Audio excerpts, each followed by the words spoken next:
Assalamualaikum warahmatullahi wabarakatuh. Bagaimana kabarnya kalian semua hari ini? Semoga kita semua diberikan kelancaran dalam beraktivitas di hari ini. Pada hari ini, pembelajaran kita sudah memasuki materi yang kedua, yaitu teks eksplanasi. Teks eksplanasi ini berisikan tentang penjelasan fenomena alam atau fenomena sosial yang terjadi di negara Indonesia ataupun di dunia. Baiklah, untuk penjelasan yang lebih jelasnya lagi, akan Ibu jelaskan materi mengenai teks eksplanasi. PowerPoint ini Ibu buat berdasarkan buku teks, buku sekolah elektronik yang telah Ibu share kepada kalian. Jadi jika ingin penjelasan yang lebih lanjut, kalian bisa membaca bukunya. Teks eksplanasi adalah sebuah karangan yang berisi penjelasan-penjelasan lengkap mengenai suatu topik yang berhubungan dengan berbagai fenomena, baik fenomena alam maupun sosial yang terjadi di kehidupan sehari-hari. Tujuan dibuatnya teks eksplanasi adalah memberikan informasi sejelas-jelasnya kepada pembaca agar paham atau mengerti tentang suatu fenomena yang terjadi sehingga pembaca dapat mengetahui latar belakang terjadinya fenomena secara jelas dan logis. Mungkin kita mengetahui banyak sekali fenomena yang terjadi dalam kehidupan kita sehari-hari, tapi kita tidak tahu bagaimana fenomena itu bisa terjadi.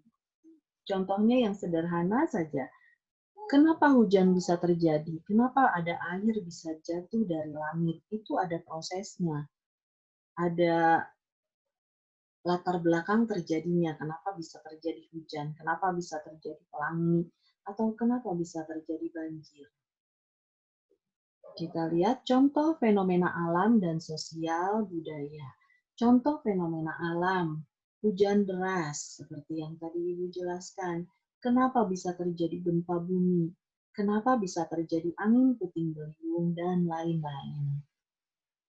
Contoh fenomena sosial budaya. Bagaimana proses terjadinya atau terlaksananya pemilihan umum? Bagaimana bisa masuknya budaya asing ke Indonesia? Itu pasti ada prosesnya. Dan bagaimana akhirnya orang asing bisa berinvestasi di Indonesia? Itu contoh fenomena sosial dan budaya. Teks eksplanasi banyak menggunakan fakta dan pernyataan-pernyataan yang memiliki hubungan sebab akibat. Namun sebab atau akibat itu berupa sekumpulan fakta menurut penulisnya.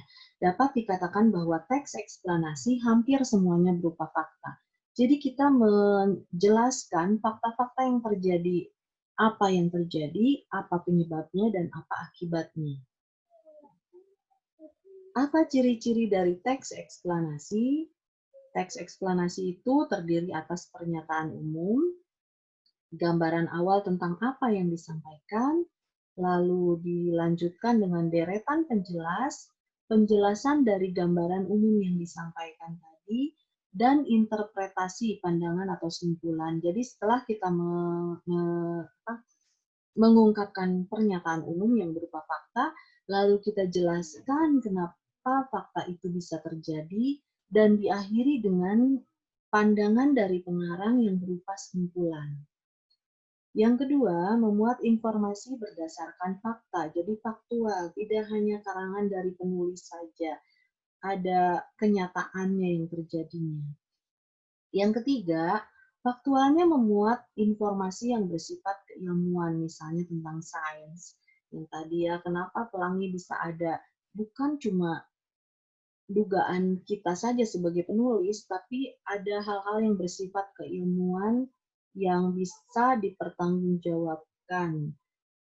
Apalagi ini berkaitan dengan sains atau keilmuan tadi ya.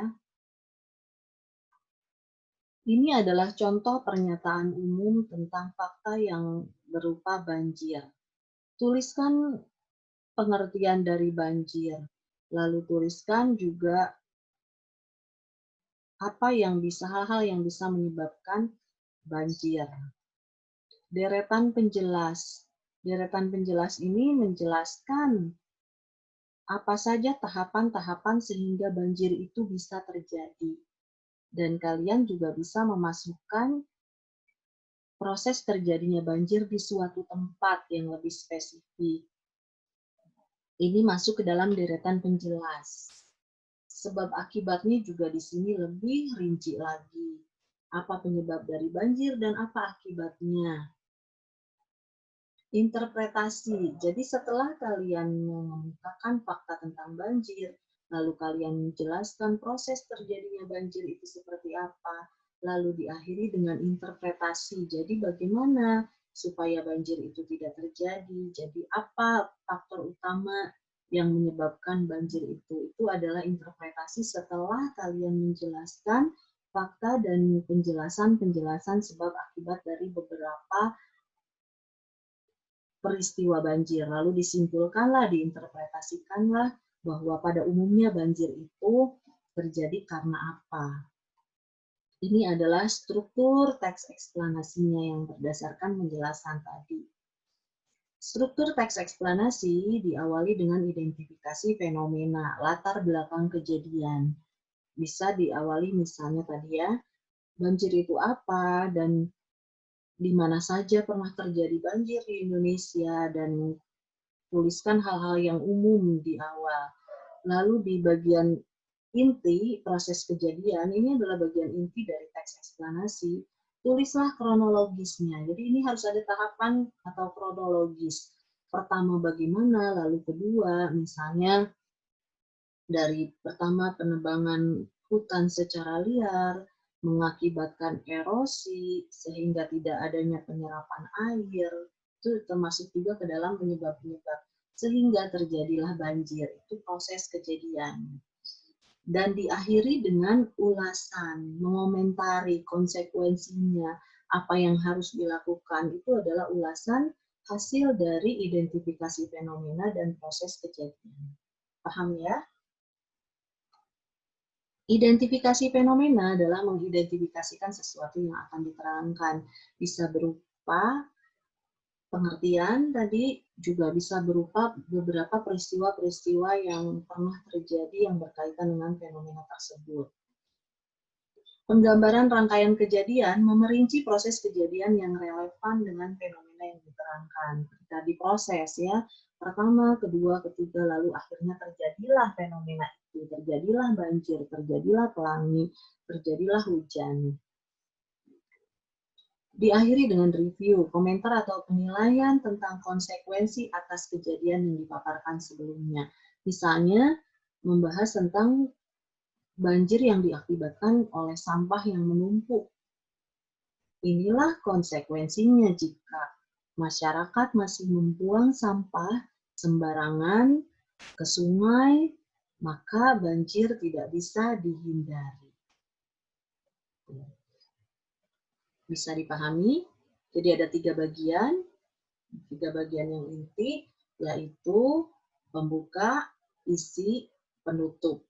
Pembukanya adalah identifikasi fenomena, isinya adalah proses kejadian, dan penutupnya adalah ulasan.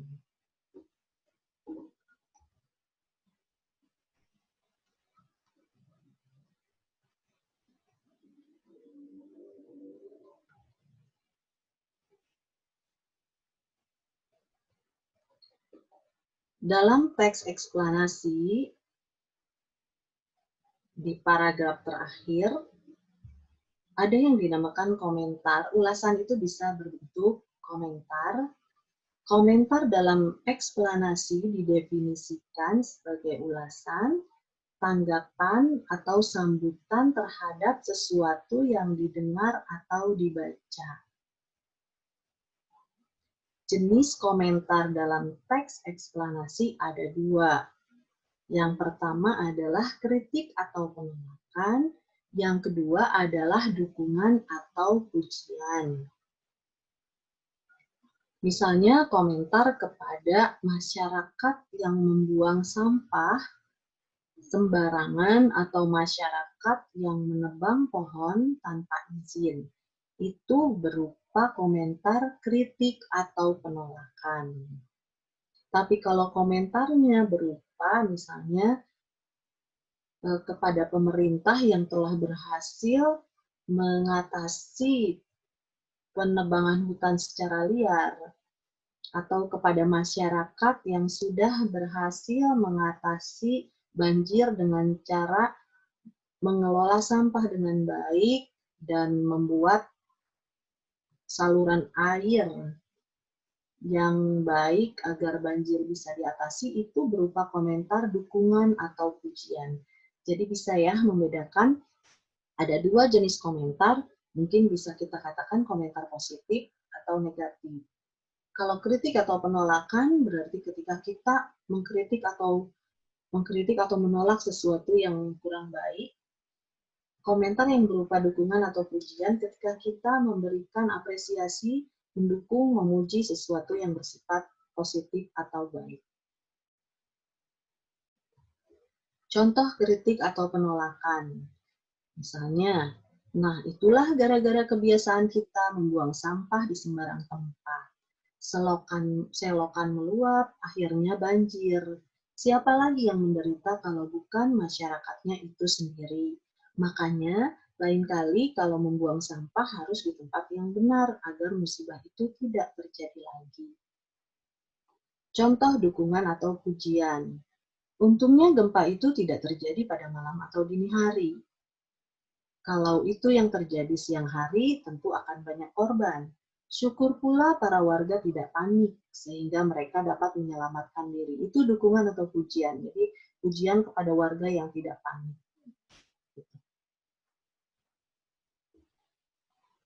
Yang berikutnya adalah kaidah kebahasaan teks eksplanasi. Yang pertama adalah konjungsi kausalitas. Sebab, kausalitas itu sebab akibat. Contoh-contoh konjungsinya adalah sebab, karena, oleh sebab itu, oleh karena itu, dan sehingga. Ini banyak digunakan dalam teks eksplanasi. Yang kedua adalah konjungsi kronologis. Kronologis itu urutan waktu ya. Misalnya pertama, kedua, lalu, kemudian setelah itu pada akhirnya terjadilah fenomena itu. Yang berikutnya adalah kata ganti berupa kata benda, baik konkret maupun abstrak, seperti demonstrasi, banjir, gerhana, embrio, kesenian daerah, itu adalah kata ganti yang berupa kata benda. Ya, tentunya yang akan dibahas adalah fenomena dan hal-hal yang kata benda yang berkaitan dengan fenomena yang dibahas. Yang keempat adalah kata kerja pasif, seperti terlihat, terbagi, terwujud, terakhir, dimulai, ditimbun. Ini adalah kata kerja pasif dalam kalimat pasif. Kalau kalimat aktif atau kata kerja aktifnya berarti melihat, membagi, mewujudkan gitu. Kalau kata kerja pasif ini biasanya diawali dengan awalan ter dan di. Dan ini juga banyak digunakan dalam teks eksplanasi. Yang berikutnya adalah kata teknis atau peristilahan sesuai dengan topik yang dibahas. Ada beberapa istilah yang berkaitan dengan topik atau fenomena yang dibahas, itu disebut kata teknis. Yang berikutnya adalah pola pengembangan teks eksplanasi. Yang pertama, pola pengembangan sebab akibat. Seperti contohnya untuk fenomena banjir, itu pola pengembangannya menggunakan sebab akibat. Apa penyebab banjir sehingga mengakibatkan banjir? Apa penyebab kenakalan remaja? Apa sebab-sebab kenakalan remaja sehingga remaja menjadi kurang terkontrol oleh orang tuanya? Itu pola pengembangan sebab akibat. Tapi kalau misalnya pola pengembangan proses, itu adalah untuk fenomena yang memang alamiah terjadi, misalnya hujan. Hujan itu tidak bisa ditolak kedatangannya, sehingga itu proses alami dari proses alam.